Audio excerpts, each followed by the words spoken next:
तो हाँ जी, तो आ गए हैं फिर से एक और कंट्रोवर्शियल मुद्दे पर बात करने के लिए। तो मैंने बहुत सारे बाबाओं से सुना है कि लिव इन रिलेशनशिप और गर्लफ्रेंड बॉयफ्रेंड बनाना पाप है। तो एक फेमस बाबा हैं जिनके वक्तव्य कुछ इस तरीके से हैं आज के यूथ के बारे में कि जो ये खेल खेल रहे हैं गर्लफ्रेंड बॉयफ्रेंड का, ये बुद्धि भ्रष्ट करने वाला है और इन आचरणों से बुद्धि भ्रष्ट होती है और जिनकी बुद्धि भ्रष्ट होती है वो बड़े बूढ़ों की आराधना नहीं कर सकते। तो इसी लाइन को बेस बनाते हुए हम समझेंगे कि इसमें क्या क्या सही हो सकता है और ये मेरा ओपिनियन है, ये मेरी जांच परख है, तो कोई पर्सनल ना ले। बिल्कुल पहले हमें समझना होगा गर्लफ्रेंड बॉयफ्रेंड और लिव इन रिलेशनशिप को। गर्लफ्रेंड का मतलब ऑक्सफोर्ड डिक्शनरी के अनुसार होता है शादी से पहले का कंपेनियन। कंपेनियन मतलब पार्टनर या दोस्त या कुछ भी बोल सकते हैं। और लिव इन रिलेशनशिप का मतलब होता है दो अलग अलग जेंडर के लोगों का एक साथ रहना। तो हम देखते हैं इन दोनों में सेम क्या है। तो सेम है इन दोनों में शादी। जो कुछ भी हो रहा है वो शादी से पहले हो रहा है। ये कल्चर आया था वेस्ट कंट्रीज़ में क्योंकि वहाँ लोग आज़ादी चाहते थे और वहाँ शादी से पहले कंपैटिबिलिटी चाहते थे, इस वजह से वहाँ ये कल्चर डेवलप हुआ। तो अब देखते हैं आध्यात्मिक दृष्टि से, क्योंकि बाबा जी हमारे आध्यात्मिक व्यक्ति हैं। तो बाबा जी के अकॉर्डिंग ये बुद्धि भ्रष्ट करने वाला खेल है। तो जो करना है वो शादी के बाद करना है, क्योंकि 7 फेरों से बना जन्मों का ये बंधन जो का पार्ट। तो शादी को लेके मेरे कुछ क्वेश्चंस हैं, मैं पूछना चाहूँगा कि जितनी इंडिया में शादी होती हैं वो कितना ज्ञान को ध्यान में रखकर होती हैं। तुम जब कभी भी लड़की देखने जाते हो तुम देखते तो उसकी बस देह ही हो कि वो कितनी गोरी है, वो कितनी नहीं बोल सकता ना।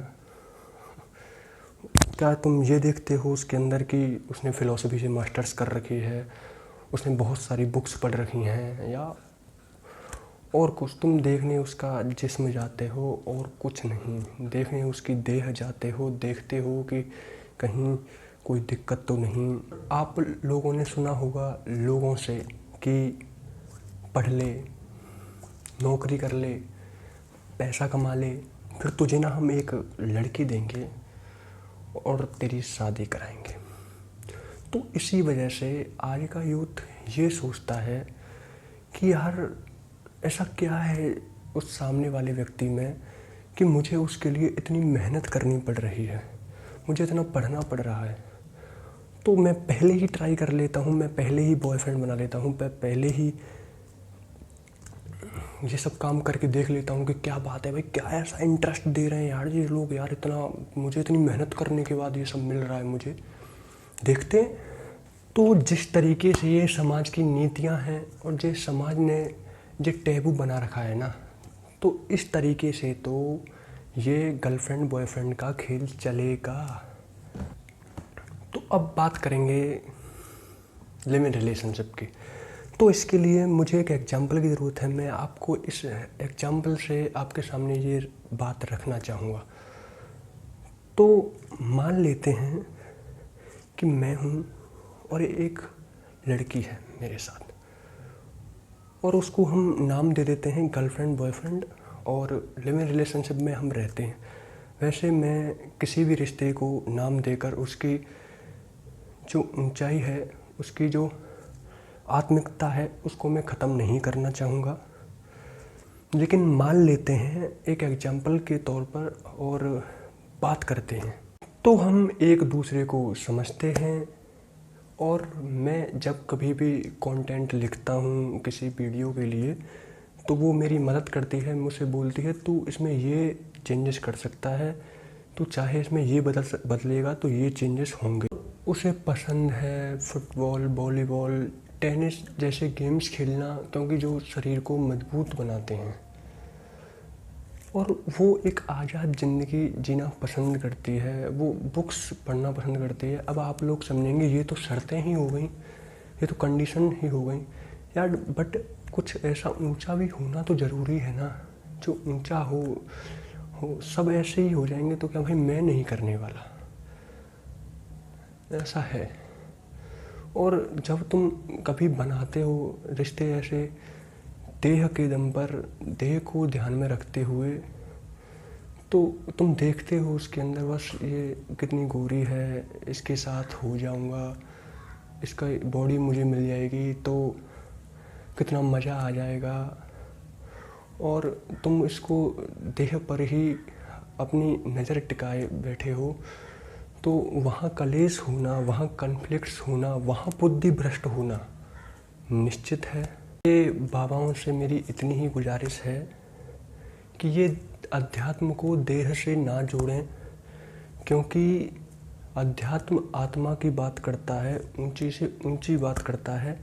और हाँ, अगर आपको इतना ही है तो ज्ञान दो इन्हें, इन कहानियों के दम पर। ये जो पुराणों की कहानियाँ सुनाई जा रही हैं ये नहीं चलने वाली, इनको नहीं सुनेगा कोई युवा, क्योंकि बात आपको आज की करनी होगी, बात आपको गीता की करनी होगी, बात आपको कृष्ण की करनी होगी, बाल कृष्ण की नहीं, महाभारत वाले गीता, महाभारत वाले कृष्ण की। तो अब बात कर लेते हैं निष्कर्ष की। तो निष्कर्ष यही है कि रिश्ता अगर देह को ध्यान में ना रखकर बनाया जाए, सिर्फ देह की लालसा काम वासना को ध्यान में रखकर ना बनाया जाए, तो वो रिश्ता आत्मिक हो सकता है, आध्यात्मिक दृष्टि से बहुत ऊंचा हो सकता है। और तो बाबा जी का कमाल है, आप देख सकते हैं। ठीक है, और इसी के साथ भाई ये वीडियो ख़त्म करते हैं और मिलेंगे एक और कंट्रोवर्शियल, एक और नए मुद्दे पर बात करते हुए। तब तक के लिए धन्यवाद।